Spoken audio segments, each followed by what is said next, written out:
Bueno, hoy hablaremos acerca de la temperatura, dilatación y calor. Primero debemos saber que la temperatura y calor son cosas distintas. La temperatura es la cantidad que indica lo caliente o frío que está un objeto con respecto a una norma. En cambio, el calor es la energía transferida de un objeto a otro debido a una diferencia de temperatura entre ambos. Ahora veremos las diferentes escalas térmicas usando el punto de ebullición y el punto de congelamiento del agua. Haciendo diferencias y divisiones, llegamos al final de esta ecuación, la tercera. A continuación, hablarán acerca de la dilatación lineal.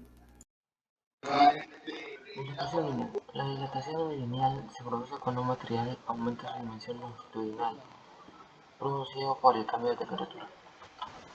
Dilatación lineal. Fenómeno que se produce cuando un material cuya forma predominante es un hilo o un alambre que se dilata en dirección longitudinal. Cabe resaltar que cada uno tiene su coeficiente de dilatación diferente. Para hallar la variación de la longitud de dicho material, se utiliza la fórmula de la longitud inicial por el coeficiente de dilatación de cada material por la variación de temperatura. Ahora mencionaremos sobre la dilatación volumétrica. Esta se produce con un aumento en las tres dimensiones de un cuerpo, es decir, en el largo, ancho y alto, haciendo que haya un incremento de volumen. Un aumento de temperatura da un aumento de volumen en materiales tanto sólidos como líquidos. En la fórmula que podemos observar en la parte derecha, vemos que la dilatación volumétrica, expresada en metros cúbicos, nos da igual al volumen inicial, también expresada en los metros cúbicos, por el coeficiente de dilatación volumétrica en Kelvin a la menos 1 o grados Celsius a la menos 1, por la variación de temperatura expresada en Celsius. En los ejemplos, podemos destacar los materiales con formas geométricas en las que resaltan el aumento de volumen. Aquí tenemos algunos ejemplos, como un cubo, un cilindro de hierro con petróleo y una esfera de acero.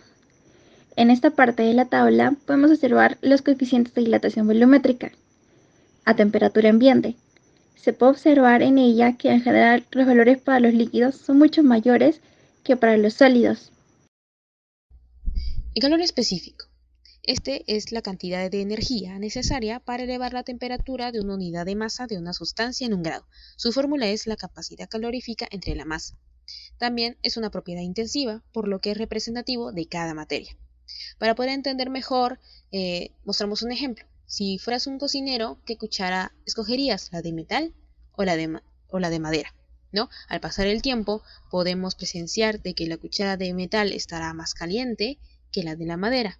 Entonces podemos deducir que la cuchara de madera necesita más calor para aumentar su temperatura que la de la metal, ¿no? Y también podemos deducir que el calor específico de la cuchara de madera es mayor que el calor específico del metal. El siguiente está la capacidad calorífica. Este es la cantidad de calor requerida para elevar la temperatura de un objeto por 1 grado Celsius. Su fórmula es la masa por el calor específico. Asimismo, es una propiedad extensiva ya que depende de la cantidad de materia del cuerpo. La transferencia de calor.